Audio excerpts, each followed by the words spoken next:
हमने हमारे लेक्चर 1.2 में फ़िज़िकल क्वांटिटीज़ के बारे में बहुत डिटेल में पढ़ा और हमें मालूम है कि हर फिज़िकल क्वांटिटी को हम मेजर करते हैं।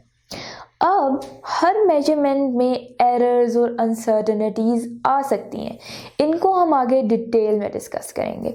अब आप यहाँ पर एक पेन देख सकते हैं और मैं इस पेन की लेंथ मालूम करना चाहती हूँ। मेरी क्लास में 5 बच्चे हैं और मैं उन सबको बारी बारी लेबॉरेटरी भेजूँगी इसकी लेंथ मालूम करने के लिए।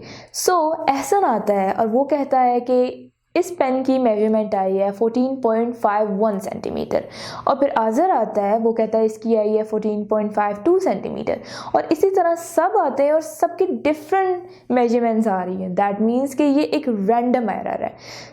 अब इसका इफेक्ट रिड्यूस करने के लिए हम सबकी मेजरमेंट्स को ऐड कर लेंगे और उनको 5 से डिवाइड कर देंगे, तो हमारे पास एक एवरेज आंसर आ जाएगा जो कि है 14.50। अब हमारे एवरेज आंसर की डिफरेंस लेते हैं सबकी मेजरमेंट से। एहसन का डिफरेंस आ रहा है 0.01 का, अज़हर का आ रहा है 0.02 का और इसी तरह बाकी सबका। और आप देख सकते हैं कि सबसे क्लोजेस्ट जो आंसर आया है एवरेज आंसर के साथ वो है मुनीब का। ये है रैंडम एरर। अब अगेन मैं सबको लेबॉरेटरी भेजती हूँ पेन की लेंथ मालूम करने के लिए और बट इस दफ़ा मैं उनको एक न्यू मेजरिंग इंस्ट्रूमेंट देती हूँ। बट जब सब आते हैं तो सबका एक ही आंसर आया हुआ है 14.51 सेंटीमीटर। तो दैट मीन्स कि अब हमारे स्केल में कोई प्रॉब्लम है, हमारे मेजरिंग इंस्ट्रूमेंट में प्रॉब्लम है।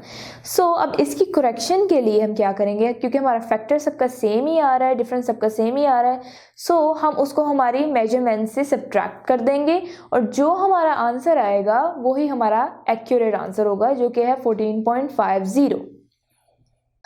अब हम रैंडम एरर को डिफाइन करते हैं। When repeated measurements of the quantity give different result under the same condition, it is called random errors।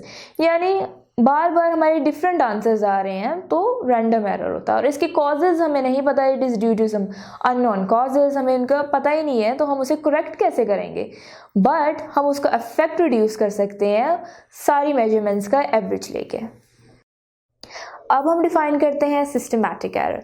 An error that affects all measurements of a quantity equally is called systematic error, यानी सब में equally वो affect करता उन्हें। और इसके causes क्या हो सकते हैं, ज़ीरो एरर हो सकता है, पुअर कैलिब्रेशंस हो सकती हैं या मार्किंग्स में कोई प्रॉब्लम है एट्सेट्रा।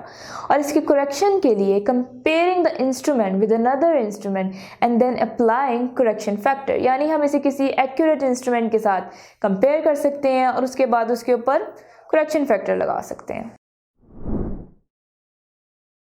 अगर ये लेक्चर आप कंप्लीटली देखना चाहते हैं और इसके साथ साथ बेशुमार MCQs, उनके आंसर्स और एक्सप्लेनेशंस भी हासिल करना चाहते हैं एंड दैट ऑल फ्री, तो अभी गूगल प्ले स्टोर पे जाइए एंड लिखिए हिप्पो ई लर्निंग प्रोग्राम।